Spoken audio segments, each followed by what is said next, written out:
Happy Friday, Bennett.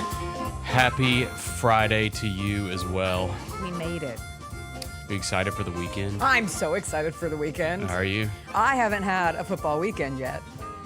Oh, yeah, that's right. You haven't had a football weekend. Were you not able to watch anything at all? I watched a little bit on my phone, but it's not the same. What's the football scene in Europe? None. Non-existent? Yeah, I you pulled couldn't up find Xfinity off Wi-Fi on my phone and desperately tried to stream what I could. There's no, you want to know what stands out the most? Yeah. There's no TVs in bars. They are not a TV bar culture. It's traditional. You go to the bar yeah. for like conversation and hanging out. So there's no, like if you go to, there are specific sports bars that you can find, but just a general place where you're usually finding yourself drinking has no televisions. I wonder if that's actually a good thing. I think it's kind of cool. Yeah. I'm kind of for it. I'm kind of for it too. Also desperate to have I didn't realize how much I rely in groups of people because we did find ourselves hanging out with some groups of people. Like I rely on the distraction of the television. Yeah. Or just the crutch. Yes, of it the is a sports crutch. On TV. Absolutely. Like a conversation dies, I'm just gonna avert my eyes to the football game on. And you don't have that. It is true. When we're hanging out, I do feel like that we have to have the crutch of the event going on. Yeah. Like, you know, if you're going to someone's house or something, there's got to be something we rally around. On. Yeah, yeah. I think we need to change our ways. I think we need to change our ways. Twice. Yeah. I'm that person who got back from Europe, and every hour on the hour, I'm like, you know what we should do? You have a new outlook on life? You know how life could be better. I'm out here trying to find events that we could go to before the football starts over the weekend. Yeah. I don't do that. I usually just rot in my bed until the first game kicks off, and then I sit on my couch until the last game finishes. It's an Instead, American I'm like, tradition. Where can I find community out and about? What's up, everybody? It is Friday, September 5th. It is going to be a good day. Jessica Benson with you from the Grind City Media Studios in Memphis, Tennessee. Bennett Doyle behind the glass in for CJ Hurt. Coming up on today's show, wild start to the NFL season with spitting and everything. We'll get into it all. We'll do our games of the weekend coming up in college football and the NFL. Whitaker will join us. We have some Grizzlies news from yesterday. Memphis women's soccer had a night. Some big action in the WNBA. It's Music Friday. I watched K-pop Demon Hunters. It's a Friday. We got a lot to get into. You know what we say. TGIF. TGIF. 3, 2, 1. The boys' mind.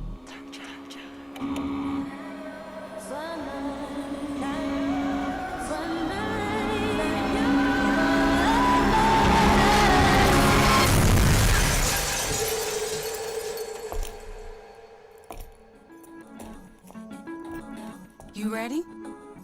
I've been ready. What are we waiting for?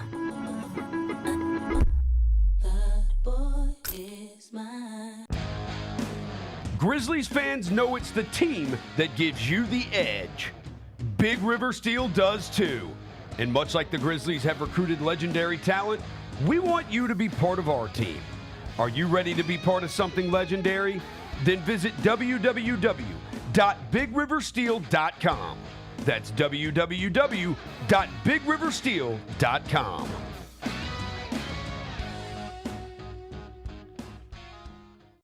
Kroger shoppers and Grizz fans. Want exclusive last-minute discounted ticket deals texted straight to you? Sign up with the new Kroger Buzzer Beater deal.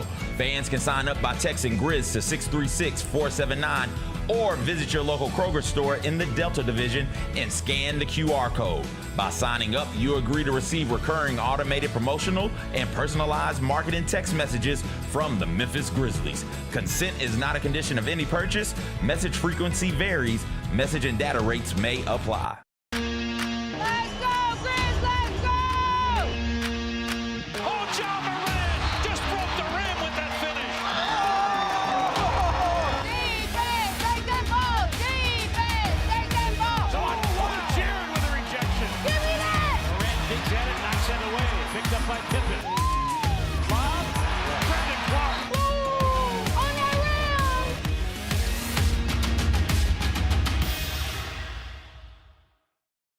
Catch us if you can at Southland Casino Hotel and win your share of up to $1.8 million in free play and prizes. Join us for drawings every Saturday in May, June, and July. Each month, over 900 winners will take home free play or drive off in a new car or motorcycle. Be there for all 6 grand finale drawings and try to catch us if you can, only at Southland Casino Hotel. Must be 21 up. Play responsibly. For help quitting, call 800-522-4700. How did they sell you on Memphis? Well, really just, I was really looking at the success that Memphis has, something I wanted to be a part of, and then the reputation Coach Silverfield and Coach Cramsey had as an OC, the things that he was able to do with Seth and the things that he's done in his career.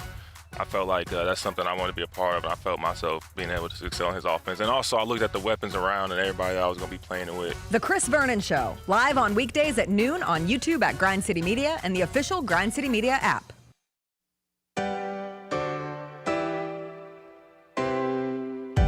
Feels great to feel the sunshine. Gotta own the day like it's all mine. Just got paid in his own time. Been working hard, I've been on the grind. I deserve this feeling, having my way. I've been on this healing. This is my day. The sun's out, let's have a little fun now. I wanna let it all out. That's what it's all about. Cause I deserve this feeling, have it my way. I deserve this healing. This is my day. Grind City Media presents The Jessica Benson Show with CJ Hurt. Live from the Grind City Media Studios on YouTube at Grind City Media and the official Grind City Media app. What is up, everybody? Happy Friday. We have made it to the end of the week. Bennett Doyle in here on a Friday. Happy Friday, Hey, Bennett. happy Friday. Bennett's in Exciting his Cam Ward Friday. jersey. Let's go. His Tigers hat. He's go. repping his everything. Let's go. How you feeling? Feeling confident? We'll get into it more later on. I mean, I'm feeling, hopeful. Like, it's always good. Hopeful. Well, as far as the Titans go, like, it's the first game hadn't even happened yet. So, like, everything's good. I feel Is great. it? Yeah, I feel awesome. All right. I appreciate the positivity. Yeah, we'll the see how I feel on optimism. Monday, yeah. you get back to me at the end. I made your lower thirds today. Titans believer, Memphis Thank you. truther. That is Bennett Doyle. Love Before we that. get into all the NFL happenings, because we did have an NFL game on our television screens last night.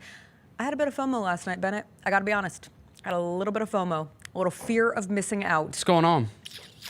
I'm mad that I didn't go to the Memphis women's soccer game. Okay. I'm mad about it. I'm mad, too. Mm-hmm. I'm mad at myself. I'm not mad. I'm disappointed. I'm in mad at myself. myself. I'm disappointed in myself as well. I will make it a point to get out to a game Me this too, but I season. don't Yes. think there will not be a game. That big. No offense to the American, but in similar fashion for Damn every other Memphis American. sport that we have to deal with. The fact that it was Memphis versus Tennessee, number 14 versus number 2, here in Memphis, over at the track and field complex. When I saw the pictures of the crowd last night, I was like, I should have been there. Yeah. I should have gotten a folding chair. I should have gotten a blanket. I should have made myself a little picnic and gone out. I have no one to blame but myself, but I have regrets. And ultimately watching that game on ESPN Plus, which at least there was a stream of it, and yep. so having like the multi-screen situation, they're a good team. Oh, like, they're both of awesome. them. I mean, that goalie for Tennessee is unreal. Hasn't allowed a goal all season. Game ends in a scoreless draw.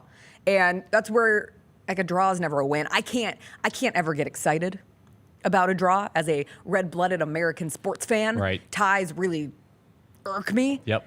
But that feels like a tie to be pretty excited about. And more importantly, just the turnout was awesome. I think in that instance, a tie is okay. And hopefully, that's a potential NCAA tournament matchup. I know. Yeah. So that'd Sign be me fun. up when that happens. Yes. It's so funny. CJ and I talked about it yesterday. When we talked to Brooks Monaghan during our Tigers All Access Day, he was very demure about this year's team because they're so young. He's very even keel. Super even Yes. keeled, and understandably so. Like, they're a super young team. They got their senior night out of the way at the opening game of the season because they only have one. So they're like, let's just do this now and then we move forward. And so, like, he really didn't know. I think he was cautiously optimistic of what the team could be, but you have absolutely no certainty when you have that much youth. And they've been awesome this season. They are undefeated, still without a loss.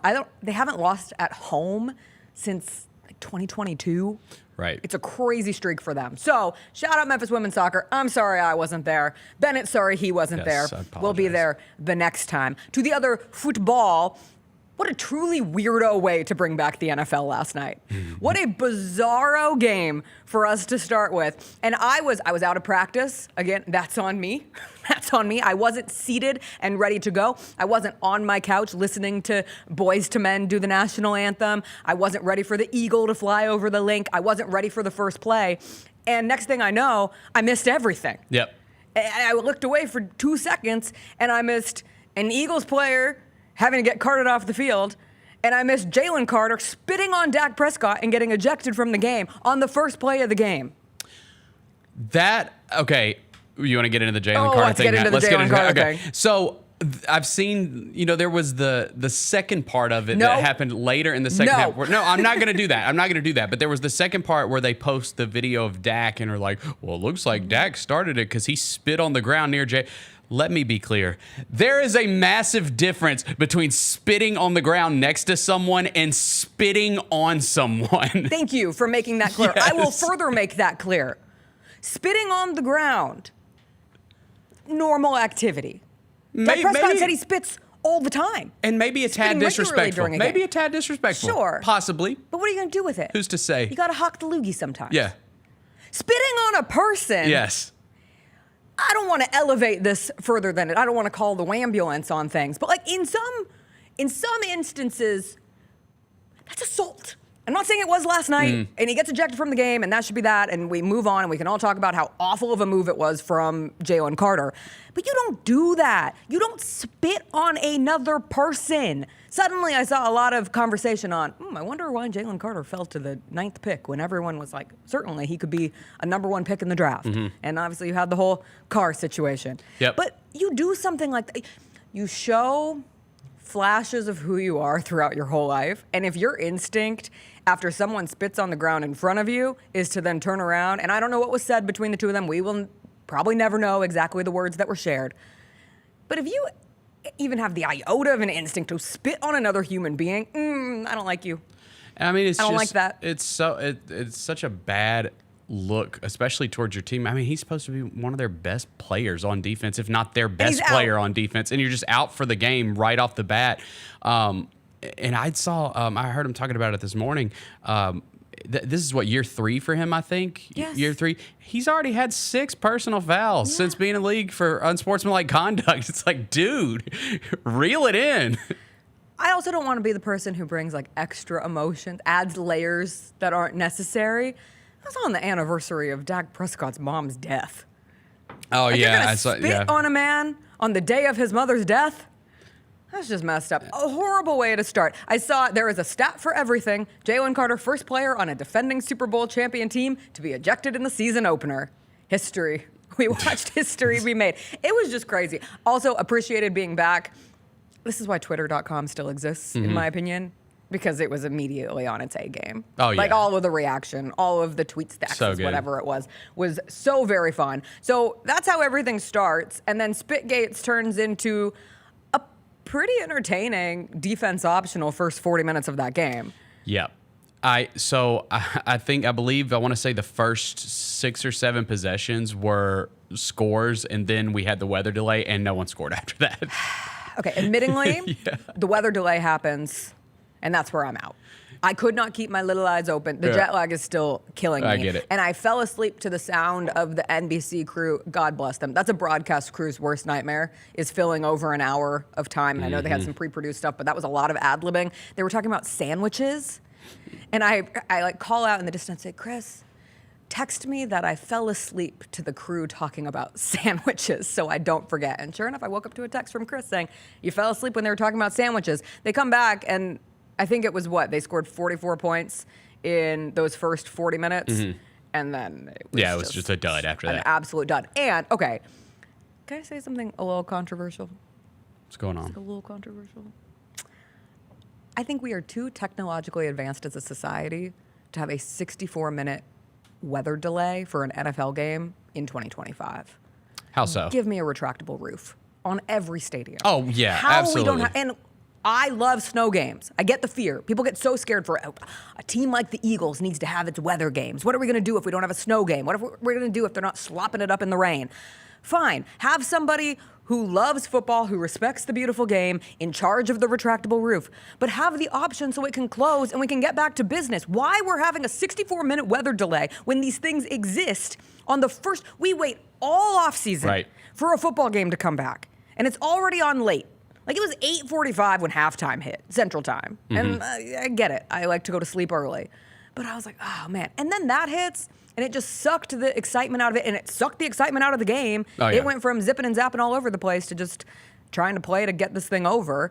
But why we can't have retractable roofs? I think the Eagles owner has talked about when they do the renovations. That's certainly in the cards. But there's a lot of people who fight tooth and nail against it because they want the atmosphere and the aura of an outside stadium. And I get that. I want that. I love that. I just think it's absolutely silly that we're still pretending like we don't have options other than sitting out a 64-minute lightning delay. Yeah, and plus the league prints money, so it's like you could easily get this done within 5 years. Go put a tarp over it, like the PE kids. You know, like the little rainbow tarp that we all went under in elementary school. I don't know. I mean, that doesn't work with the lightning. I get it. I'm not an idiot on that accord. But yeah, and also, I love the snow games. I love the rain games. But this is such a multi-billions upon billion-dollar industry at this point. Maybe protect your investments in the players. I mean, I would assume that there will be a time in our life where everything is indoors. Well, because I want to say Buffalo's building their new stadium right now. I want to say I believe it's a retractable roof. I don't think it's an indoor stadium. I know the Colts made theirs retractable, and I saw a stat at some point last season that the majority of their games have been with the roof closed after that happened. Because you really only keep it open on those beautiful, nice fall days. And then in places where it gets cold, guess what? It's a more enjoyable it's certainly a more enjoyable fan experience. I love the idea of bundling up and suffering through a snow game or suffering through negative temperatures and a wind chill. At the end of the day, you're spending a lot of money to go to that. Why do you want to spend it to be absolutely miserable? It looks pretty. So anyway, I get it. That weather delay was a bummer. Eagles win 24-20. I was more impressed with the Cowboys. My takeaway was offensively. I was impressed with Dak. Offensively. Yeah. I was impressed with Dak, and God, if CeeDee Lamb just hadn't dropped 4 what a bad game. Fumbly balls. Yeah, what a great game. Night. Yeah. What a great game. But that for could him, have been he had an a rough exceptional night. game, and especially some of those drops late. He let Dak Prescott down. Dak outplayed Jalen Hurts. Yes. That Cowboys offense, I think we have gotten to the point where I feel very comfortable saying, emphatically, Dak Prescott is an underrated quarterback in the NFL.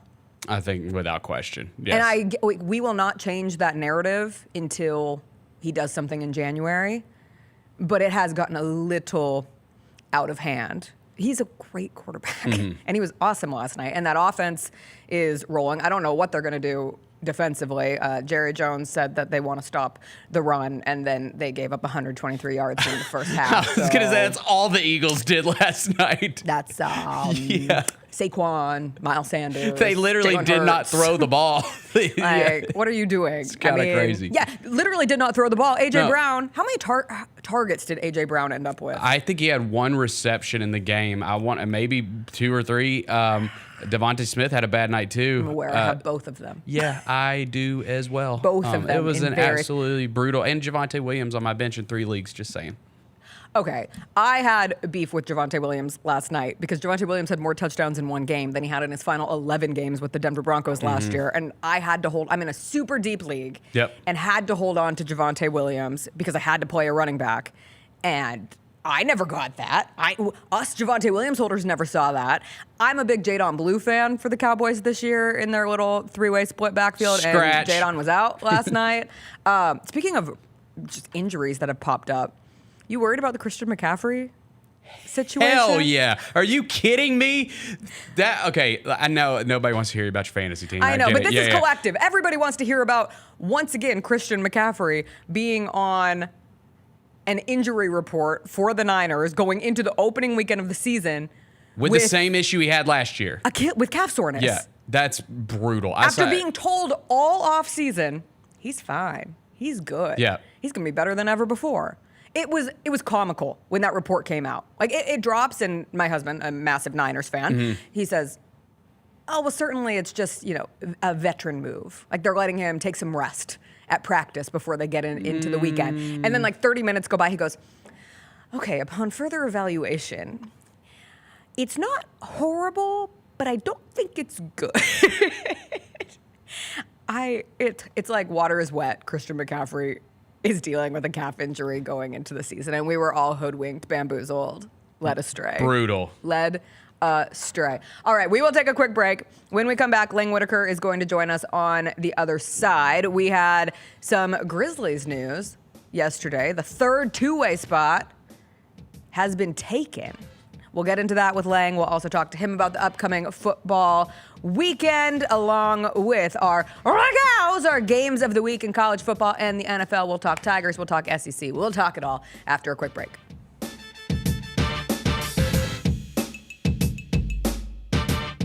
You want to be where you think the University of Memphis belongs. Yeah. Can you imagine what the next step is? I think we're positioned, we're ripe for success. And so what I don't want to do is make an intermediate move if it's not going to position us well. And so my job is to make sure when that opportunity presents itself and the circumstance is right, that Memphis is prepared 100% to take advantage of it. The Gary Parrish Show, live on weekdays at 10 a.m. on YouTube at Grind City Media and the official Grind City Media app.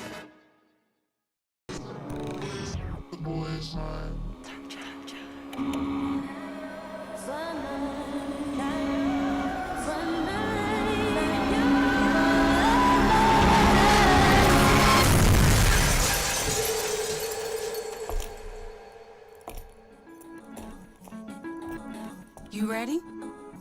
I've been ready. What are we waiting for?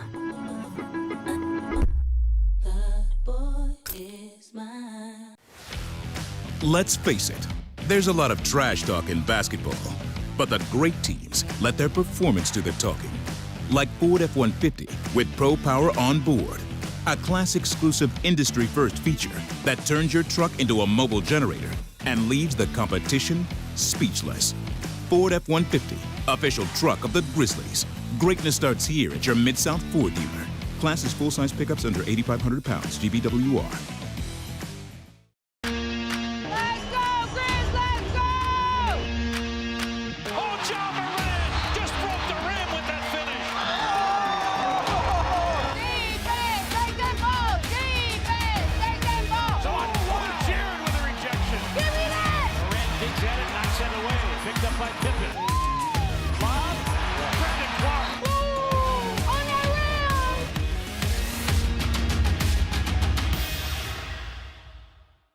Sonic Radio. Welcome back to Sonic RNDIO. That spells radio with me, the CIO. This just in, the new Sonic $1.99 menu lets you build a crave-worthy meal for just $1.99 an item. Whether that's a creamy shake, crispy tots, or a quarter-pound double cheeseburger. This just out. Ostriches. They're mean, not very cute, and in my opinion, way too big for a bird. Don't miss the Sonic Fun 99 menu. 5 items, always $1.99. Live free, eat Sonic. Tax not included. See menu for details. Catch us if you can at Southland Casino Hotel and win your share of up to $1.8 million in free play and prizes. Join us for drawings every Saturday in May, June, and July. Each month, over 900 winners will take home free play or drive off in a new car or motorcycle. Be there for all 6 grand finale drawings and try to catch us if you can, only at Southland Casino Hotel. Must be 21 up. Play responsibly. For help quitting, call 800-522-4700. You want to be where you think the University of Memphis belongs. Yeah. Can you imagine what the next step is? I think we're positioned, we're ripe for success.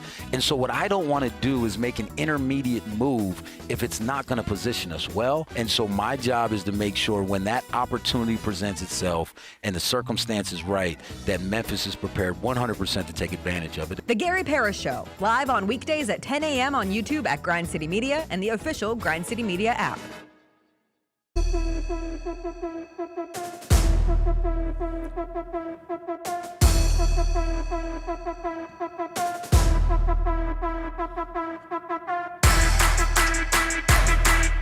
Welcome back. It's Friday. That means Lang Whitaker is back in studio, who has spent a lot of time in the studio my absence. In the middle seat. Thanks, Lang. You're back in your normal Friday seat. How does it feel?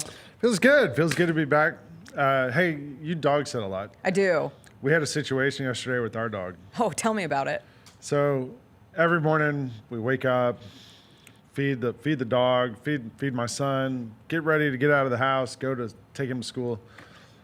My son takes a pill every morning. Okay. My wife accidentally gave his pill to the dog yesterday.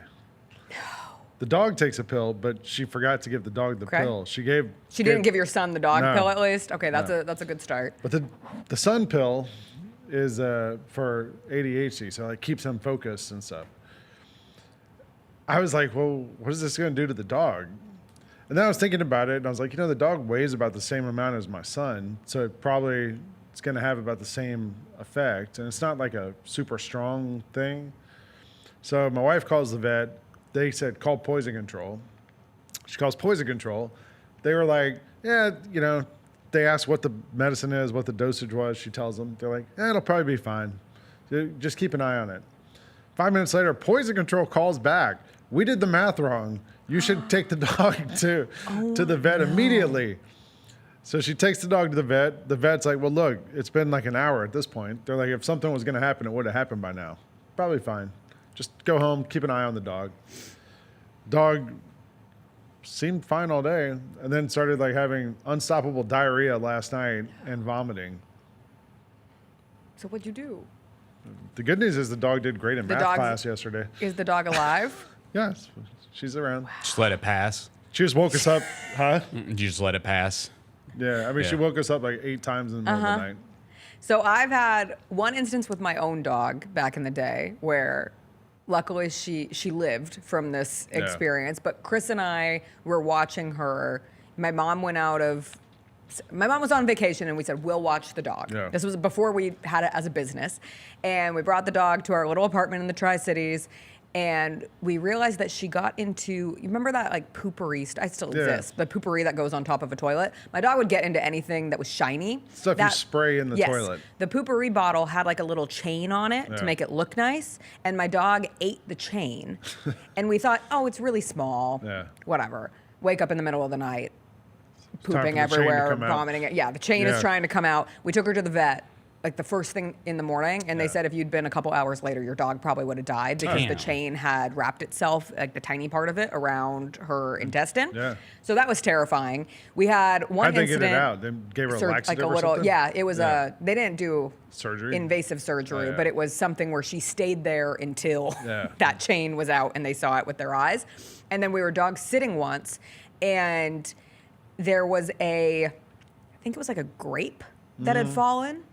Something that's very poisonous. I think it's a grape. Yeah. Poisonous to dogs. There's weird. Dogs are allergic to the strangest things. Chocolate. Grape falls on the ground. Dog eats it. I'm like, what'd the dog just eat? Chris goes, oh, it's a grape. Don't worry about it. And somewhere in my brain, I remembered grapes are not okay for dogs. And I go, no. And we end up on the phone with poison control, and everything was fine. They were like, this dog is so big. One grape. But I sat there with that dog all night, petrified that at any moment I was going to have to take an emergency run to the vet. I knew a guy who made, and it wasn't me, it's going to sound like it's me the way I'm describing this story, but it was not me. I knew a person who made a tray of weed brownies. This is before you could just go buy them at places. He made a big tray of weed brownies. And the dog ate it? Left it on the counter to cool. The dog ate the entire tray. Called the vet. They're like, bring the dog in right now. And they had to pump its stomach. Because it was not only drugs, but it was also chocolate. Yeah. Like my dog ate an entire bag of peanut M&Ms once and was fine. Yeah. That's when we decided she was built different. Yeah. She had that dog in her. It's like an SEC dog. Yeah, that's a bulldog right there. More to that Pretty dog. good. How a Georgia bulldog right there. How excited are you to have football back on your screens? Spectacular. Doesn't it just feel nice? It was, yeah. And I've had back-to-back good gambling days too. So congrats. I feel pretty good. I had the Cowboys last night. Well, I had TCU on Monday too. This is we talked about in the odds couple. This is not necessarily a rule, but just like when you hear so many people talk about one team, you kind of feel like, all right, let's zag a little here. Okay. Monday night, like it was ESPN did basically like a 5-hour tribute to Bill Belichick and University of North Carolina, and you're like, all right, look, it was embarrassing. Yeah, this team has 70 transfers. They were terrible last year. Yeah, remember when North Carolina was a football powerhouse? No, I don't. TCU actually has a good coach, and like they were in the championship game a couple of years ago. You're like, all right, like there's some pedigree here for good football. So I was like, all right, fine. So last minute I went on and put some money on TCU. And then last night, all I heard was, the Cowboys traded Micah Parsons. It's going to be a disaster. This team's going to suck. And they're getting 8 points against the Eagles. That's a lot of points. Well, it did end up being a tit for tat. The Cowboys lost their best defensive player. Sure. And then the Eagles end up losing one of their best defensive players. The Cowboys lost by 4. Yeah. So they covered also. Congratulations so I've had a couple good on nights. your win. Do you speak for Jalen Carter's actions last night? He was the second spitter. Let us note that for the record. Okay. Let the record state. Like the Seinfeld episode, there was a second spitter. There was. There was not so Jalen Carter, like often happens in the NFL, got popped for retaliating. But I thought the NFL was focused on sportsmanship this year and spitting on another person. Then why did Dak Prescott play the whole game? He spit on the ground. He spit on the ground. I'm with JB. He spit on the ground. The spit went on the ground. Where was he looking? There is a big difference. Where are those you eyes? Can make. I don't care. Smile though. I don't care where the eyes were. You can make eye contact. It could be like a real Clint Eastwood so if I move. Look at you and be like, all right, Jessica, cowboy. I freaking hate you, and I just spit on the ground. That's cool. Yes. If you say, Jessica, I hate you, and you spit on me. I mean, if you want to throw a flag on Dak, that's cool. But you spit on someone, you're getting tossed. That's different. Yeah. I agree. Spitting on someone's worse than spitting at someone. I'm glad we can agree on that.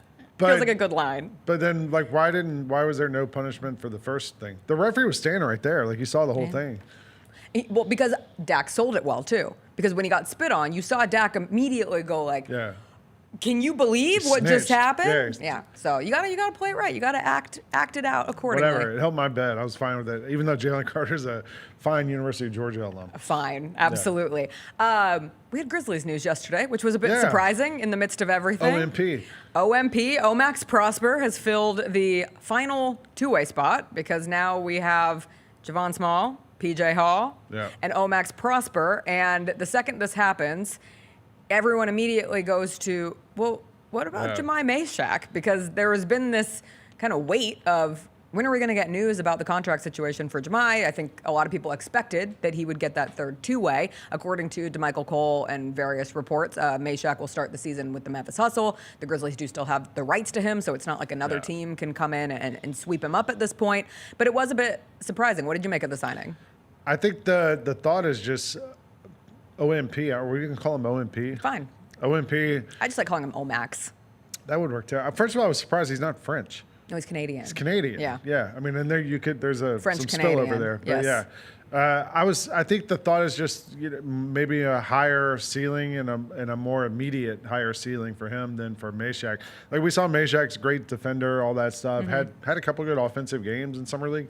But OMP's had a couple years in the NBA now at this point, and probably a little further along on that development timeline. And you want to see what you got in this guy. So, he was a first round pick, in 2023 or something like that? Not too long ago. And I was watching I was watching highlights of him yesterday on Twitter.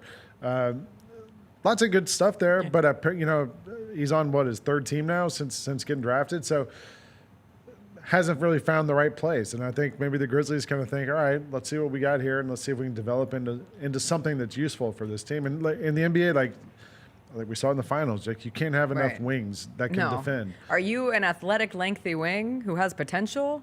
Sign us up. Let's see what you've got. And it's not as if the Mavs just wanted to discard him. It was part of the move that they needed to do in order to sign Dante Exum. And you had Omax Prosper, essentially, the way I understand it, picking between a number of suitors, and he picked the Grizzlies. And if you're a young player trying to reach the next level of your development, also you see the past opportunities for some of these two-way players with the Grizzlies. I think the Grizzlies have developed a reputation not just of developing players, but then also rewarding them with a true opportunity at a contract in the big NBA. Then that's a great move for them. I think with Meshack, this is just the beginning of his story, and you kind of have to look at it as the part of the journey for him. But I think with OMP, like I talked about here, like watching the finals, you watch the Thunder, and they have that endless succession of these wing guys, from Caruso to Dort to whoever. And I think that's kind of the blueprint now for a lot of these NBA teams. You're going to see them try to stock up on these guys, and this gives you another one of those guys if you're the Grizzlies. And I also think if you're OMP, you look at the Grizzlies and you're like, look, they've got John, Jaren, and they're kind of anchored on both the one and the big. there's room here in the middle for me. If I can come in and make a splash and do something, maybe there's a fit for me there. The biggest story of the NBA offseason has now happened in the final month of the NBA offseason with the continuation of Kawhi and the Clippers, and did they circumvent the cap with this additional deal with aspiration? Yes. And Steve Ballmer went on SportsCenter last night and pled his case and pled ignorance, essentially. I listened to Mark Cuban on Pablo Torre Finds Out. I listened to the first 40 minutes of the hour. Great listen. Yeah. Like from just an intrigue standpoint, I do give Mark Cuban credit for getting in a back and forth on Twitter and then within 24 hours being on a Zoom call with Pablo Torre to talk through. We don't often get the nuance of going back and forth, and from Mark Cuban's perspective, he just simply doesn't think that Steve Ballmer is dumb enough to have not had everything in place for that thing to work. Like, why on earth would he not have bailed out the company from having to file for bankruptcy in order to protect some of those records from coming out and the additional money that was owed to Kawhi? And then Pablo Torre just continuously lays out over and over again, hi, we have all of this evidence stockpiled on 300 pages of paper about people involved in that company and with the Clippers who said, yes, this was an attempt at circumventing the cap. Have you allowed yourself to kind of like fall into the rabbit hole of this, or where do you sit with it all? I thought the most informative thing I read was a thread from Nate Jones, a.k.a. Jones on the NBA on Twitter, who's one of Damian Lillard's marketing guys. He works for Goodwin Sports. He's been around the NBA forever. He used to work at Yahoo, Nate did. So there was this he did a whole thread about this and how, like, this is actually pretty common. Like Cooper Flagg has a deal with Chime, which is the Mavericks sponsor. Jason Tatum, I believe it was, has a deal with whoever the Celtics jersey patch sponsors. It's a pretty common thing where a team has a deal with a company, and that company wants to kind of further that deal along, and they go get that guy also, like the best player on that team, which would explain why the deal allegedly has a thing about, if Kawhi is not on the Clippers. It's over. Yeah, the deal's over. Okay, cool. The part that I kind of can't get over is that it was a $24 million deal, now reported to be maybe $48 million deal. And how much did Steve Ballmer? $50 million. There you go. But that he never did a thing. Yes, that's where it all falls apart. That's the crazy part, is that he never did anything. Like not a tweet. Not a simple video message, not a cameo, not even anything. This morning, LeBron tweeted something, and it was like, I can't believe how it was something real simple. It's like, I can't believe this journey I've been on. What if I never got the chance? #ad. And you're like, all right, well, everyone has to do these every once in a while. But that one seems pretty wild to be that lucrative and that non-committal if you're him. And look, we've seen the other side of that. We see like how activations work, and sometimes it can get kind of hairy, and the company doesn't know what they're doing. I mean, I think there's probably some plausible deniability there where you say, look, Aspire was clearly a S show. Like they went bankrupt. Like no one's denying that they were scammers within their company. But maybe that's why they never asked Kawhi to do anything. They were so focused on trying to dig themselves out of this hole, and so, maybe that's what happened. But it does line up in such a way that you're like, all right, well, I can kind of see how all this doesn't look too great for the Clippers or Steve Ballmer. Also funny, Ballmer went on ESPN to do that thing last night, and the Cowboys game got rain delayed for an hour and a half.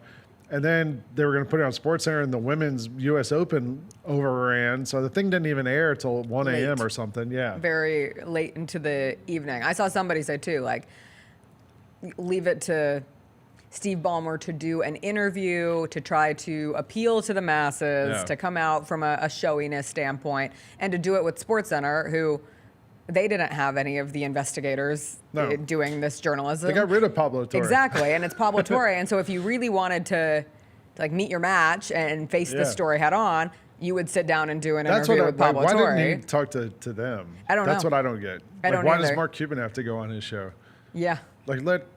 Go on there. If you have nothing to, that's one of those situations where, I want to be clear. Like, there are reasons why people who are innocent don't do interviews for a multitude of reasons, because they don't want to accidentally tiptoe into something that then makes it a bigger deal than it already was. But if you're going to do media, like you're doing SportsCenter, might as well do it with the person who actually would add some credibility to your case. So I'm assuming that you know, since we know Pablo is a journalist. But I too would be terrified if I was a If you were billionaire in this situation. But I'm assuming to be like they by reached out to Pablo. the Clippers for a quote before they published the story. Yeah. And the Clippers said no. Yeah, Clippers, Kawhi's agent, Yeah. Kawhi. Uncle Dennis. Uncle Dennis. I'm assuming they went out to all these people before this started because then you have the chance to sort of speak on this before it goes public. And if you don't speak on it, this is kind of what can happen. Do you think anything happens with it from the NBA side? I don't know. I'm old enough to remember when the Timberwolves got in trouble. 25 years ago. And Joe Smith signed an like, this is different than that, like, to me. And the Timberwolves got 5 first-round picks taken away, I think, and they ended up making it 3. I think this is a little different than that because this is like it's not like Kawhi took a $5 million a year contract. He still signed like the max contract that he could sign. It's just more money on top of that. If anything, I mean, it just shows what terrible business people that aspire, whatever they were called. Aspiration. Yeah, it shows you just what a terrible business plan they had.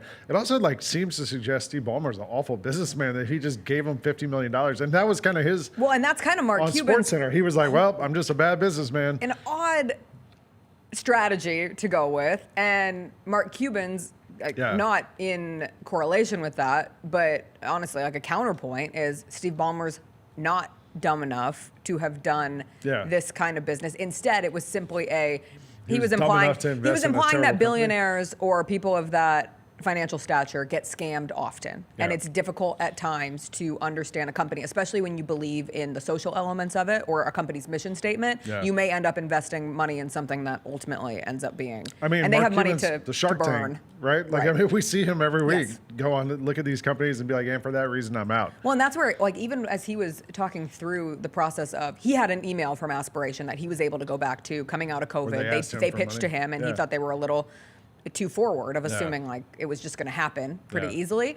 But he basically implied that sometimes with these deals, not everything gets read through too. He even said that from the side of the NBA. Like when partnerships happen, it's not as if they are always done with a fine-tooth comb in the way that maybe you would expect something of that massive financial nature to be handled. And I just shook my head at some point and said, God, they really play with monopoly money in that world. I did buy my Powerball ticket yesterday, so I'm trying to join their realm.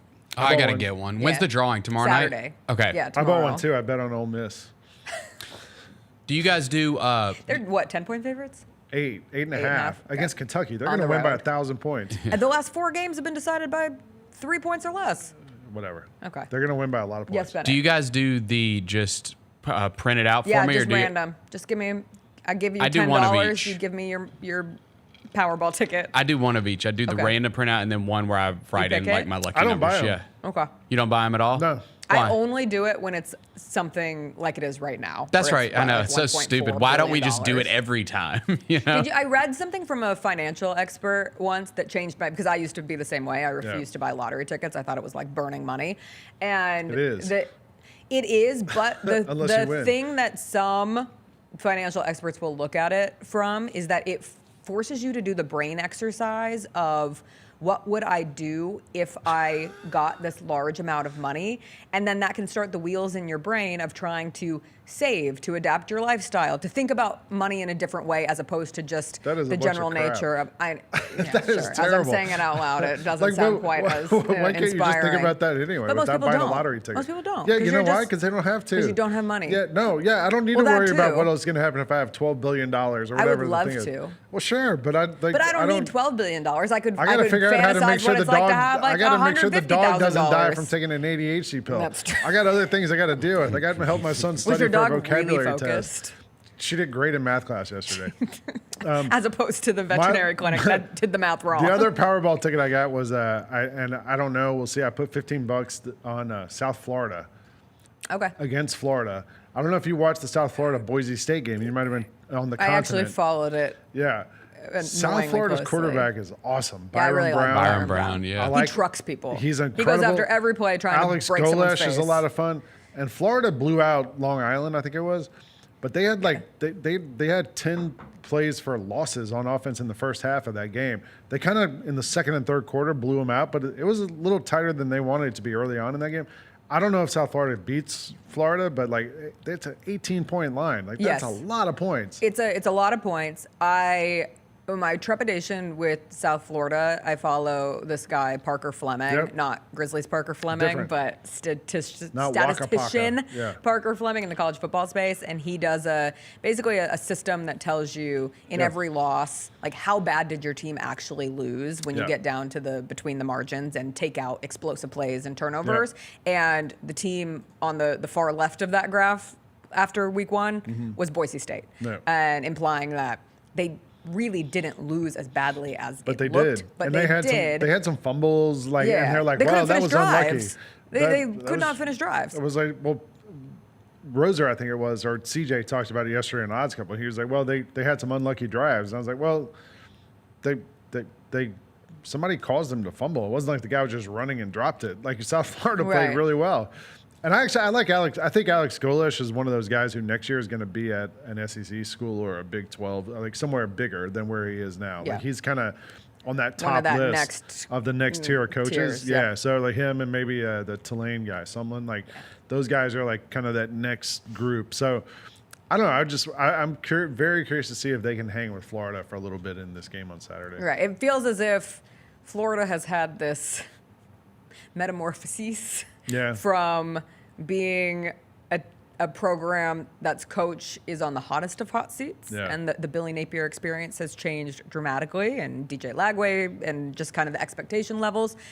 But yeah, if you get into a tight one with South Florida, like you're reminded how quickly college football fan bases can get crazy again. Lagway, like I kind of forgot about this, and I was doing some research. Like he's hurt all the time. Like he missed all of the practice this year before the season started. Like he's pretty consistently hurt. Last year he got hurt during the season. He missed spring practice. Like he's hurt a lot. So if he can stay healthy, great. I mean, the funniest thing would be, and since we like to root for comedy, if South Florida beats Florida, and then Alex Golish becomes the coach at Florida next year. The comedy I'm rooting stole for. all of my regale. You're Sorry. good. The comedy, no one's listening. The comedy that I'm rooting for is I just want ULM to keep it close with Alabama. Yeah. Unrealistic expectation. The line's 35? Anticipate Alabama to come back and just slaughter them. Yeah. But if we could just have an interesting game for a half, because it's kind of a I mean, if Alabama wins by week of 21, college football. it's sort of a loss for them. Yeah, no, Like, exactly. they've That's gotta what win I by mean. 40 points. They have to go out and it has to be a bloodbath, or you're still going to have people hopping on the message boards wondering why. Before I let you go and we get to our regals, are you following Eurobasket still? A little bit, yeah. Did you watch any of the Greece-Spain game last night? No, I was watching chippy. Latvia, somebody this morning. Yeah. Giannis nearly had a triple-double. Knocks out Spain. It's Spain's first time not making out of the group round since 1977. I saw Santi do a 360 in a game the other day. That was great. Yeah, I was like, I can't wait for it to be I think Grizzlies season Santi's still again. the only NBA player on the Spanish team. I think that's true. Yes. Yeah. Yeah, well, they're out now. That's fine, yeah. It's over. All right, Lang, enjoy a weekend of you. football. I hope your Go dog Dogs. doesn't.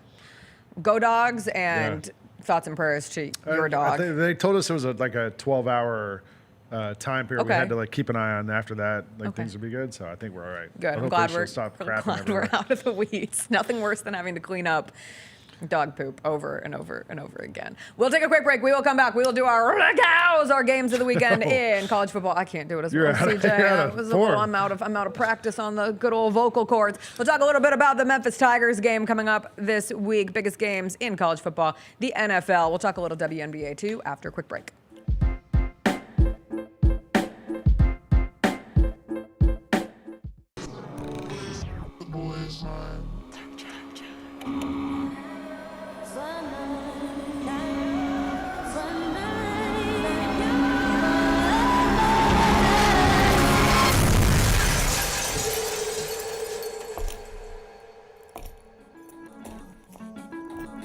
You ready?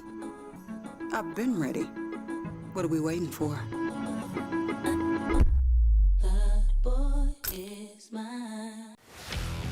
Let's face it, there's a lot of trash talk in basketball, but the great teams let their performance do the talking.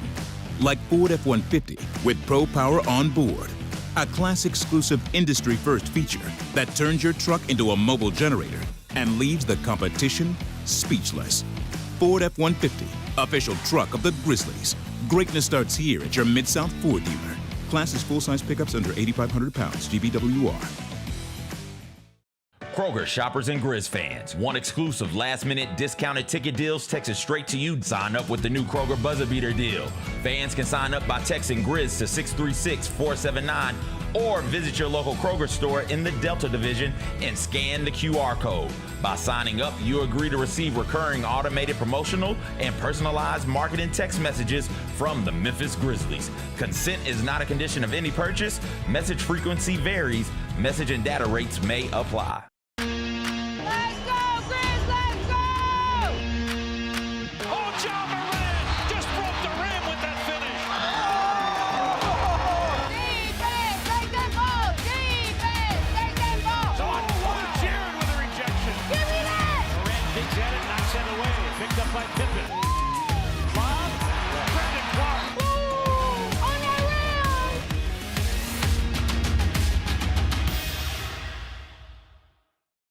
Catch us if you can at Southland Casino Hotel and win your share of up to $1.8 million in free play and prizes. Join us for drawings every Saturday in May, June, and July. Each month, over 900 winners will take home free play or drive off in a new car or motorcycle. Be there for all 6 grand finale drawings and try to catch us if you can, only at Southland Casino Hotel. Must be 21 up. Play responsibly. For help quitting, call 800-522-4700. How did they sell you on Memphis? I was really looking at the success that Memphis had, something I wanted to be a part of, and then the reputation Coach Silverfield and Coach Cramsey had as an OC, the things that he was able to do with Seth and the things that he's done in his career. I felt like that's something I wanted to be a part of, and I felt myself being able to excel in his offense. And also, I looked at the weapons around and everybody that I was going to be playing it with. The Chris Vernon Show, live on weekdays at noon on YouTube at Grind City Media and the official Grind City Media app. You want to be where you think the University of Memphis belongs. Yeah. Can you imagine what the next step is? I think we're positioned, we're ripe for success. And so what I don't want to do is make an intermediate move if it's not going to position us well. And so my job is to make sure when that opportunity presents itself and the circumstance is right, that Memphis is prepared 100% to take advantage of it. The Gary Parrish Show, live on weekdays at 10 a.m. on YouTube at Grind City Media and the official Grind City Media app.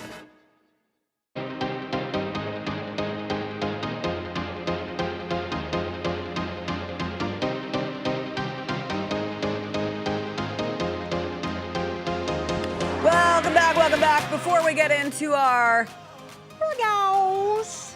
Did you know Luke didn't know what regao stood for until like 2 weeks ago? Do you know what regao stands for? Do I have to remind the people? Hang on. Wow. Well, I We're think. forgetting our recipes. I know GOW has to be Game of the Week. Yeah. Okay. But what's the RA? Rise and Grind. Our roots. Oh. The original show. Rise and Grind Games of the Week. Anyway. Yeah, because it wouldn't work with the current title. Yeah, I was gonna say that just doesn't roll off the tongue. Yeah. Some WNBA action from last night and big news coming out of the WNBA last night. Caitlin Clark is out for the season. I'm not surprised. I thought it was trending this way for the past couple weeks. Yeah, for sure. Like it was so quiet and I don't know. I think in that kind of when it's such a big, obviously one of the stars of the league, it felt the lack of noise was telling. That was my opinion on it. Yeah, it's interesting because as somebody who follows the league closely, it has been incredible. I mean, it's been a great season in terms of storylines. Last night, you had the Las Vegas Aces get revenge on the Minnesota Lynx, and they've won 13 games in a row. The Aces went from being dead and buried to now potentially being able to hold on to the 2 seed going into the playoffs. You have A'ja Wilson, best player in the world, challenging Nafisa Collier, who many people thought wrapped up the MVP award months ago. And now you have A'ja, who had I think it was her 12th 30-point game last night. You have a great kind of playoff race happening with the other teams chasing home court advantage and the Dream, the Mercury, the Liberty. My Golden State Valkyries, first ever expansion team to make it to the playoffs in their first year, which is just wild after their win last night. Veronica Burton had a sick move to get the win over the Wings.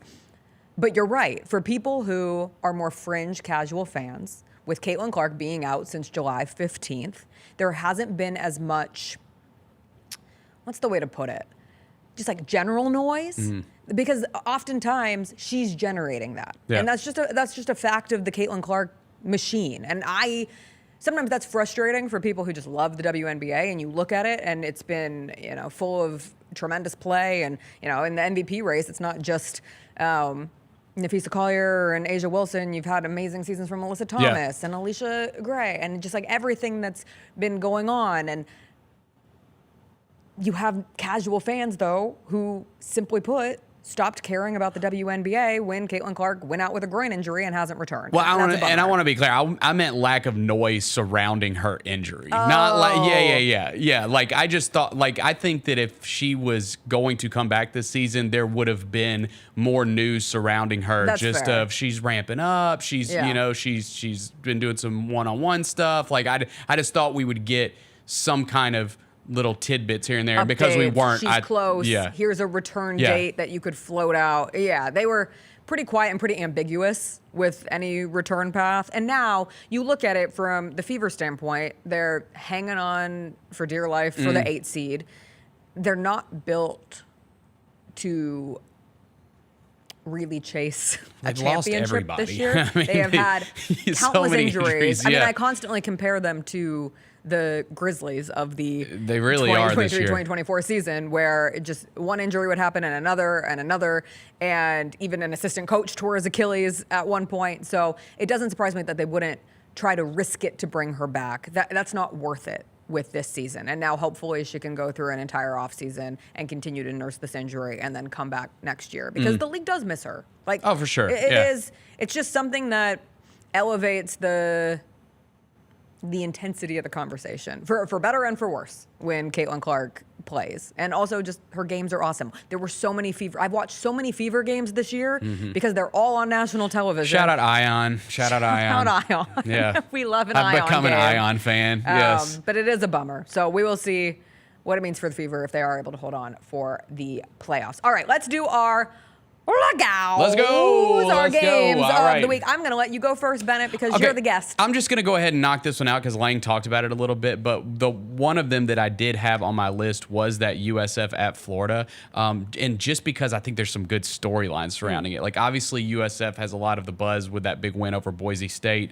We think that actually helped the American to be in the driver's seat for the potential league that gets the bid to the college football playoff, whoever wins it. And I just think it's interesting because, like he said, Alex Golish is a big up-and-comer now. Like, he's back-to-back years, 7-6 at USF. They won both bowl games, so he's got a really good quarterback in Byron Brown. And so they're kind of on the ascension, while Billy Napier is just kind of like right here. I mean, literally right in the 19-19 at Florida. I believe this is year 3 or 4 for Napier at Florida. And again, same state. Like, it would just make sense if Billy Napier's on the hot seat. ESPN put out like their coaches on the hot seat list to start the season. He was kind of like others receiving votes. Billy Napier was. And they looked really good. Obviously, they blasted a bad team, 55-0 to start the season. But again, you slip up in the SEC, you're kind of middle of the pack, whatever. I think that hot seat noise ramps up a little bit. And if you're looking to replace him, there's a guy in state that's really making some noise at a school in a conference that tends to have coaches take the leap, right? So I think that one's interesting. Yeah, and Billy Napier really changed the tenure around his tenure, and he is in year 4 at Florida. But they get those wins at the end of last season over Ole Miss, over Florida State. They get the win in the bowl game. It created, and they make the quarterback change after, why can't I think of his name? Got hurt. Graham Mertz. So, yes, but mess around and get in a close game with South Florida, and that could be interesting. Are you of the belief, because I disagreed with this take when I was on the Vernon Show on Wednesday. I would like, from a Memphis perspective, South Florida to lose. I don't necessarily need them to put notches in their belt, but Vernon made the appropriate point of, if they are a better team by the time Memphis plays them, and better team perspective-wise, because they either have a win over Florida or they also have a chance playing Miami, then that would better a Memphis win over South Florida eventually.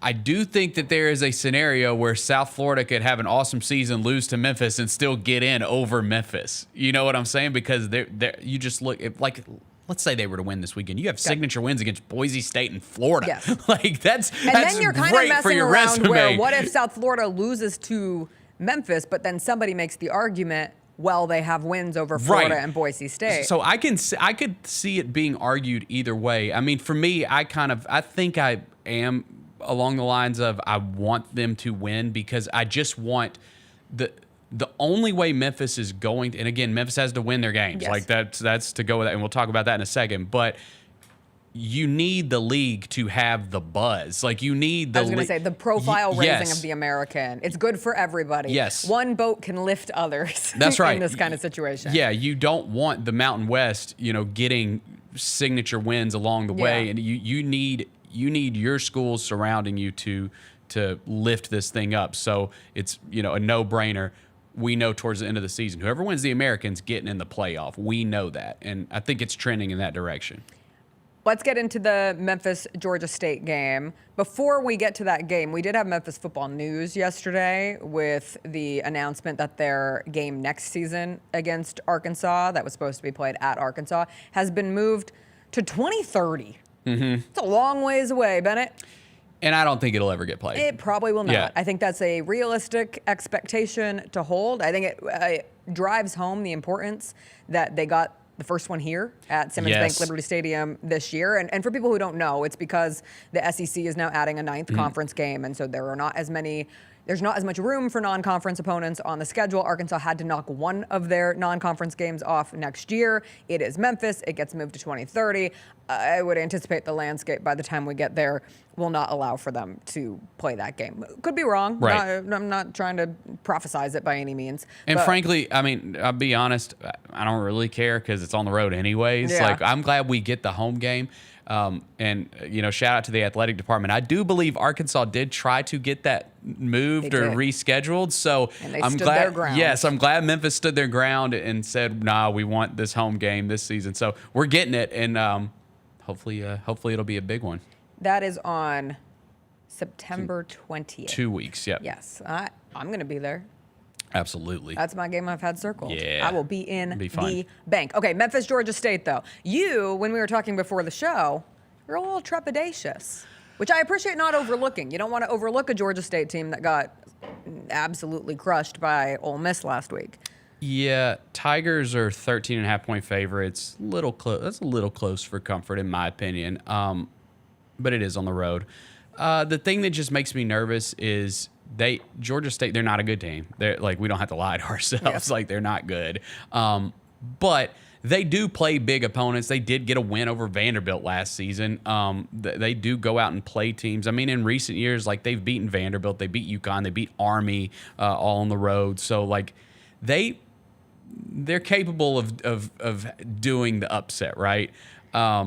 I think the Tigers will win. I hate how I've been saying this now for a couple weeks, and this is the old regime that did this scheduling, so you can't put it on the athletic department now, but there should never be a scenario. And I'm not saying Memphis is something, like, I'm not trying to say we're better than or anything. I'm just saying I think Memphis is in a place right now where they do not have to play back-to-back games on the road at Georgia State and at Troy. Like, I don't think that ever has to happen for the Tigers anymore. That would be nice. Yeah, I think that I think you are better than that. Mm-hmm. I don't think you have to schedule like that anymore if you're in Memphis. So I don't like that. These both feel kind of like, mini trap games. So just go out and get it done. Get it done. Yeah. At Georgia State. Come back. Win at Troy next week, and then you set up a more intriguing matchup against Arkansas. My two college football games of the week, I'll start with their only ranked-on-ranked game of the weekend. It is Michigan at Oklahoma. It is potentially the Bryce Underwood coming out party. Bryce Underwood, the quarterback at Michigan, his stats last week in their win were already greater than any quarterback performance from last season at Michigan, which is more a understanding of just how bad things got at the quarterback position at Michigan last year. But this is a player who is one of the most hyped, marketable players in college football. And it's the first 8-figure quarterback at Michigan. It's kind of changed their landscape of going from using NIL to retain players to using NIL to go out and catch very big fish. He changes his commitment from LSU to Michigan. He grew up down the street from Michigan, so you can sell it as the sweet story of a boy who decided that, God, he just wanted to play for the home team. Yeah. Or you can be more realistic and say, wow, they paid him a boatload of money to come in and be the quarterback at Michigan. Just feels wrong. Michigan at Oklahoma. It's just... It's a great Big Ten SEC matchup. What are you talking about? It just feels weird. Week 2. No, that is fun. It is fun. But obviously, like? Oklahoma defense that seems to be much improved. I'm a big fan of the Oklahoma quarterback, John Crazy Legs Mateer. He's a little psycho, but I'm excited for both of these. We will know more about both of these teams than we did coming off of their wins from week 1. That didn't particularly matter. Yeah. So I'm excited for this game. No, that is a good one. This weekend's being dogged as a bad college football weekend.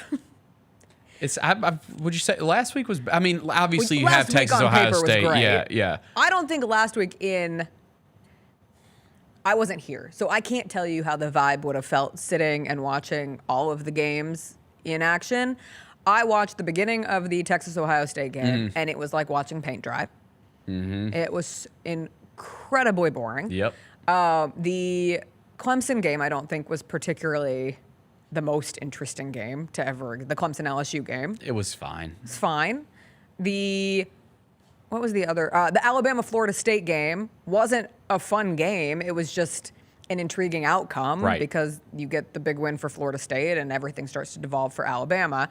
But you would have assumed that last week should have been a better weekend. So that's where I look at a week 2 schedule and I say something weird's going to happen. Like, these are the weekends we underlook. These are the weekends we make other plans, and then you're mad that you weren't sitting and watching one of these games.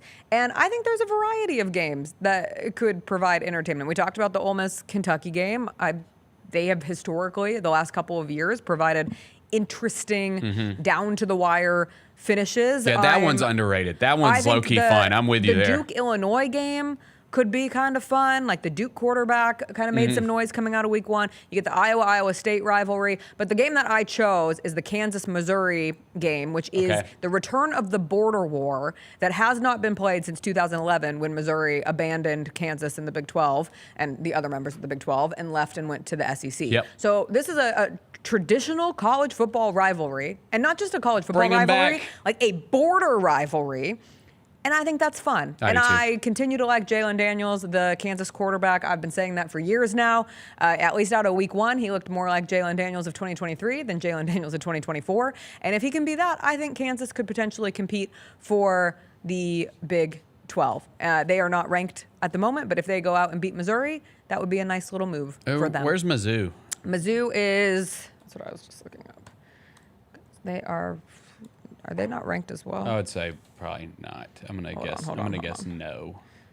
I feel like they are not. Yeah, both aren't ranked. And Kansas is 2-0. They've already played 2 games this season. So that's right. They were a week 0 team. I will be seated for 2:30 p.m. ESPN2, Kansas and Missouri. Let's get to the NFL. Our picks of the week. We'll start with your Tennessee Titans because we are Team Tennessee, and you have your Cam Ward jersey on. And let's go, Cam. Cam Ward, welcome to the NFL. You get to go up against the Denver Broncos defense. It's a tough spot. It's a tough spot. I'm super excited. It's hope. We haven't seen it yet. Let's go, Cam. It's all about the hope. I just want him to look comfortable out there. Yeah. I got no expectations. I got no expectations at all whatsoever coming into the season. I just want to see Cam progress. That's all I'm about. That's it. I do think you bring up a great point. You right now are at the happiest place of any sports fan. You got the number 1 pick in the draft. That's right. And up to this point, he has given you no reason to doubt that he will be the future of the franchise and will lead the Titans to happier and greener pastures than years past. Yes. You can have a basic understanding that this year probably won't be it. You might not win very many games, but probably now you're in that sweet spot of hope where I'm sure there's a little part of your brain that's like, what if he's so good, we bypass the year of the stink? What if he's that talented that he exceeds all expectations? So I think it's a fun time. CJ I'm Stroud happy for did you it this morning. C.J. Stroud did it. You're right. Yeah, no, and then of course Pat Surtain has a pick six like to start the game, and everything gets thrown out the window. No, Nick Bonito kills him. Yeah, it's on the road at Denver is a brutal spot, but I'm just excited. Like again, it's a fun spot to be in as a fan because like when there's expectations, anxiety comes with that as a fan, right? And so because I don't have them, I can just sit and enjoy the game and whatever happens. Because and I heard Teresa with you this week, and what did she say? She was like mentioning 6 wins. I was like, oh my God, I that saw would be you got stars in your incredible. eyes. That would be amazing. Let's pump those brakes there. Yeah, I mean, I don't think they have a lot of talent on the offensive side of the ball. I think that the offensive line is going to be better. It was one of the worst, maybe the worst in the league last year. It was one of the worst. So they're going to be better because they've got a bunch of young guys that are coming up. They have their last 2 first-round picks were linemen. But, I mean, and I think Calvin Ridley is going to be a great safety valve for Cam Ward. I think they're going to have a great chemistry, great connection. Outside of that, I mean, we love Tony Pollard. Like, Tony Pollard had a great year last year, and I hope he has a great year this year. Outside of those 3 guys on offense, like, where are, like, the weapons? Where is it coming from? Yeah. Yeah. I agree. I'm excited to see it, and I have a lot of stake in Bo Nix and the Broncos this year. So I look forward to seeing Bo? I do like Bo. He's getting a lot of buzz. I really believe in the defense, Yeah. but I think there's enough around Bo that makes it a multi-dimensional offense this year. Do you think they can win the division? I do. I picked them to win the division yesterday. Okay. That'll take me to my first game of the week in the NFL, which is the rest of their division, or 2 of the other 4 members. Chiefs-Chargers tonight in Sao Paulo, Brazil. We get Friday night football Love in it. the NFL. Love it. For Grateful free. for it. For free on YouTube. Division matchup, AFC West. Chargers always play the Chiefs hard. And last season, both games were dragging in the mud. Chargers ultimately lost because that's what they do. I think I saw the Chargers have had 4th quarter leads against the Chiefs in like 5 of their last 7 games, and they've lost all of them. So they're close, but they can't get it done. Herbert's 1-7 all time against the Chiefs. You got to go up against them in prime time. There's all of the, we won't call it referee help that happens sometimes in primetime Chiefs games, but we know what it is. I find the Chiefs to be intriguing this year. For sure. Because it feels really weird talking about Patrick Mahomes as needing to have a bounce-back season after they were in the literal Super Bowl. Right. But that is what we're talking about. It's like if Patrick Mahomes wants to secure his status as the best quarterback in the league, this is a big season for him and the Chiefs. And we'll see what it looks like tonight. Friday games are weird. The Brazil game last year was a disaster. I saw pictures of the field this year. It looks to be in much better shape. Good. So I don't think they were going to risk having 2 years in a row where, who was it? Was it Jordan Love who got injured early last year in the Brazil game, I think? Yes. Yeah, that was not fun. So I think too, like I would not predict this, so I don't want it to get clipped or anything. But I think we do. It is an interesting spot. Again, they were in the literal Super Bowl last year, but I could envision a scenario where they might not even make the playoffs this year. I mean, I do not think that's going to happen. I want to be clear. But the 2 teams we just talked about, like that division is not getting 3 teams in the playoffs, okay? And I could see the Broncos being a playoff team. I could see the Chargers being a playoff I could see team. the Raiders being a playoff. I know They that's do. cool. You have Pete Carroll and Geno back. Like, listen, I'm just not overlooking it. Still the Raiders. It's still the Raiders. That's a franchise One of those can't thing. believe it till I see it. Yeah. And that's how you feel about the Chargers, too. You can believe in Harbaugh all you want. I'm a Justin Herbert truther till the day I die. I'm riding that wagon till the wheels fall off. Good luck. Thank you so much. It's been a really enjoyable experience. Yeah. So you say it all, and it still is the most likely outcome that the Chiefs control the division and are once again. But there's a little tiny hole where you can convince yourself, what if they weren't? Which would just be a crazy thing. Yeah. What's Travis Kelce going to do? I really do think this is his last year. Yeah, he's retiring no matter what. But he wants to go out on a good note. No one wants to go out on a crap note. That's not fun to do for any competitor. No. For any champion. No. Yeah. We'll see. But I mean, obviously we know. I mean, as you've pointed out, like they have to be in the Super Bowl because Taylor Swift's performing the halftime show. Thank you. Yes. So like, what else are we gonna do? They'll be there. Don't clip this. But my actual hot take is Taylor Swift is more likely to perform in the Super Bowl if the Chiefs have a rough start to the season and don't appear Super Bowl bound. I don't think she wants to be there with Travis. I don't think they want maybe that's me being naive, but I don't think they want a joint appearance at the Super Bowl. I think there's something in her that would only want to do it if the Chiefs were not. I thought you were saying because this is real conspiracy theory. I thought you were The saying other way? slow start. Let's announce Taylor's in the Super Bowl. Not too. Now we gotta get him in. Okay. You know what I'm saying? Well, if that happens, then we're writing miracles. Then we're writing stories. Then Yeah. I'm back to the very beginning where I was very skeptical of this thing from the jump, and I've completely changed my tune.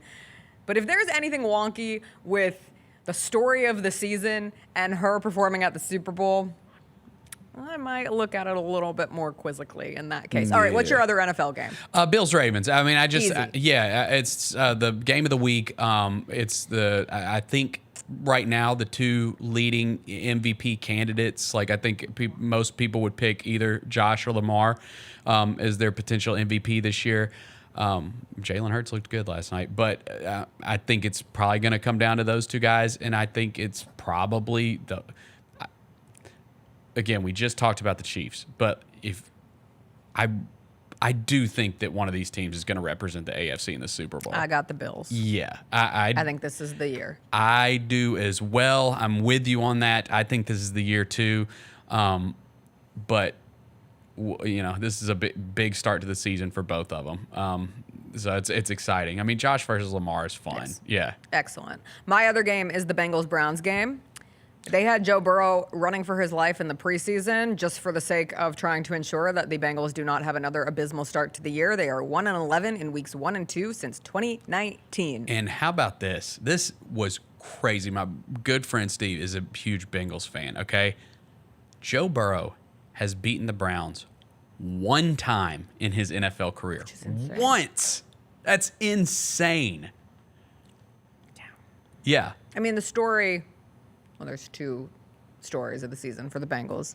Will Joe Burrow's offensive line be his friend or foe? Mm-hmm. And will the Bengals defense be Joe Burrow's friend or foe? Right. You would like to imagine they will get off to a decent start against 40-year-old Joe Flacco. You would like to imagine that will lead them to a place of starting from a more secure starting position in the season. But you never know because we haven't seen it. Well, because it's been horrible. When I was talking to him about it, like that's a tough spot for the Bengals because, like, how do we envision the Brown season going? Joe Flacco is probably good for 1 to 2 wins, right? Like he just is. And then they're going to fall off. The rails are going to come off, and they'll probably start one of these young quarterbacks the second half of the season, right? But Flacco is usually good for 1 or 2 wins. He once was elite. Yeah, he once you're every now and elite, again. Yeah. You get a little bit of the shine that comes back. All right, I'm excited. I cannot wait to sit and watch everything, and I'll be watching all weekend. My Red Zone with, don't worry, ESPN employees were sure to point out that it's only like 2 minutes of commercials. The damage control they was got hilarious. that all-staff The damage email. control Hey, was everybody, hilarious. can you come to our defense on the whole Red Zone thing? Because it's gotten a little out of control.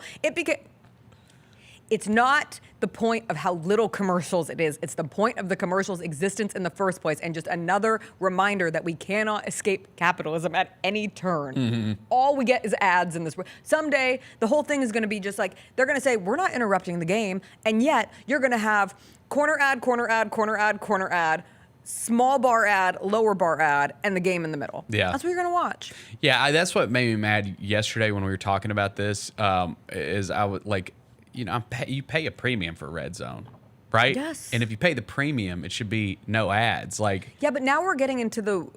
Like, I want a choice. Like, so for instance, for all my streaming services, I don't mind ads. Like, I'm not rich enough to mind ads. I'm cool with ads. My like, pocketbook doesn't allow me to say things like I hate ads. I work in media. I love ads. Let me be absolutely clear. I Bennett love Doyle, ads. Big ad guy. So, like, with all my subscription services, like all Netflix, all it's like, give me the ad plan. I'll take the ads. Cheaper. I'll take all the ads. Give it to me. Red Zone, I don't get that option, and I'm paying the premium, so no ads. Yeah, but that's what's next. They're going to give you an option of Red Zone with ads or Red Zone without ads, and then we're going to still then I'll go with ads. No ads and be fine. Because that's how we live. But it's just, okay, when does it end, though? I got an email from Apple TV this morning that they're increasing their pricing from, I think it's from $10 a month to either $12 or $13 a month.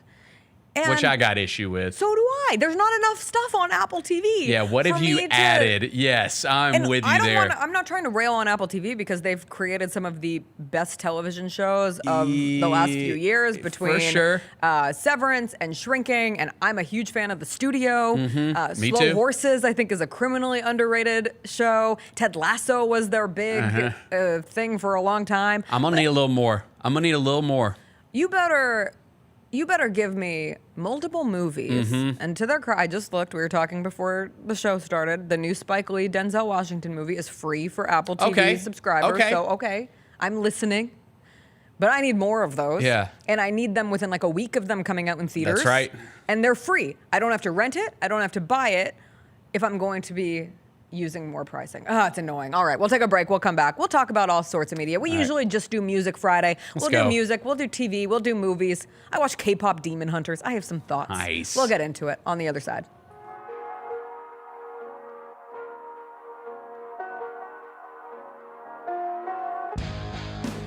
Grizzlies fans know it's the team that gives you the edge. Big River Steel does too. And much like the Grizzlies have recruited legendary talent, we want you to be part of our team. Are you ready to be part of something legendary? Then visit www.bigriversteel.com. That's www.bigriversteel.com.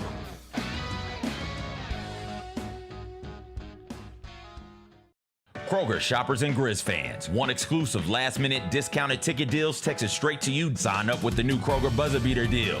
Fans can sign up by texting Grizz to 636-479 or visit your local Kroger store in the Delta Division and scan the QR code. By signing up, you agree to receive recurring automated promotional and personalized marketing text messages from the Memphis Grizzlies. Consent is not a condition of any purchase. Message frequency varies. Message and data rates may apply.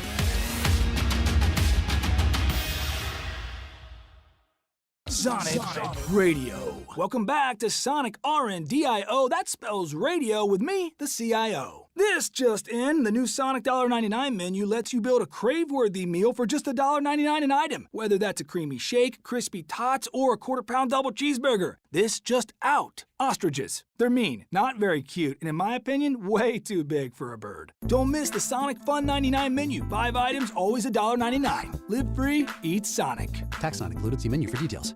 How did they sell you on Memphis? I was really looking at the success that Memphis has, something I wanted to be a part of, and then the reputation Coach Silverfield and Coach Cramsey had as an OC, the things that he was able to do with Seth and the things that he's done in his career. I felt like that's something I wanted to be a part of, and I felt myself being able to excel in his offense. And also, I looked at the weapons around and everybody that I was going to be playing it with. The Chris Vernon Show, live on weekdays at noon on YouTube at Grind City Media and the official Grind City Media app. You want to be where you think the University of Memphis belongs. Yeah. Can you imagine what the next step is? I think we're ripe for success. And so what I don't want to do is make an intermediate move if it's not going to position us well. And so my job is to make sure when that opportunity presents itself and the circumstance is right, that Memphis is prepared 100% to take advantage of it. The Gary Parrish Show, live on weekdays at 10 a.m. on YouTube at Grind City Media and the official Grind City Media app.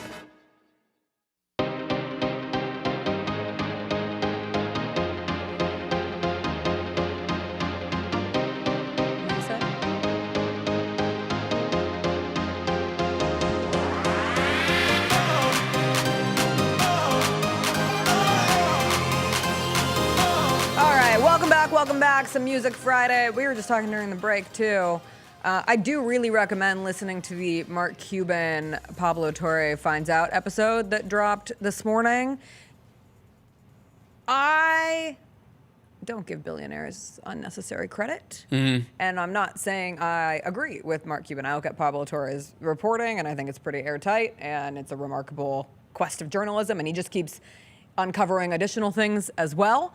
That said, I give Mark Cuban a lot of credit for jumping on a Zoom call, talking for, he said they spoke for 3 hours. The episode that came out is an hour and a half. Gotcha. You have to edit somewhere. I don't think I would have signed up for a 3-hour conversation, but just listening to how someone with the business acumen to become the businessman that he is in Mark Cuban talk about this situation, amongst other things that just get trickled throughout, I really appreciated it. And it's not like we don't hear from Mark Cuban all the time. He's on Twitter. He's on Shark Tank. Is he still on Shark Tank? I don't watch Shark Tank. I don't think so. I think he left I don't Shark really Tank. watch He it. My left parents still watch it. The main portion of the Mavs, but he still owns a fraction of it, I think. Yeah.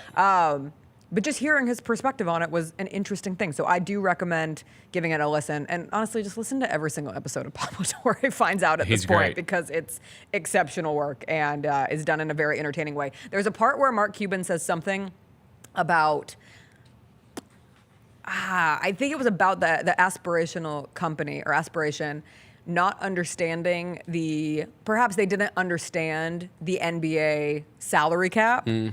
And Pablo Torre just looks at him and goes, dude. And I'm like, imagine just getting to have that reaction to one of the richest men in the world and just being like, the audacity that you would even try to use that as an argument against me. Yeah, it was a good time. I enjoyed it. We also got new music this morning.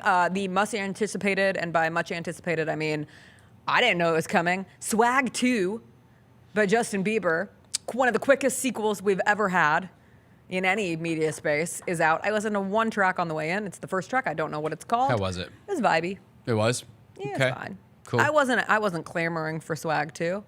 I didn't necessarily go back to Swag 1. Well, you said you were listened to it. You said you were an old school believer. I was a believer. Yeah. Well, I wasn't a believer, and then as a joke, I went and saw the Justin Bieber movie, and then that turned me into a believer.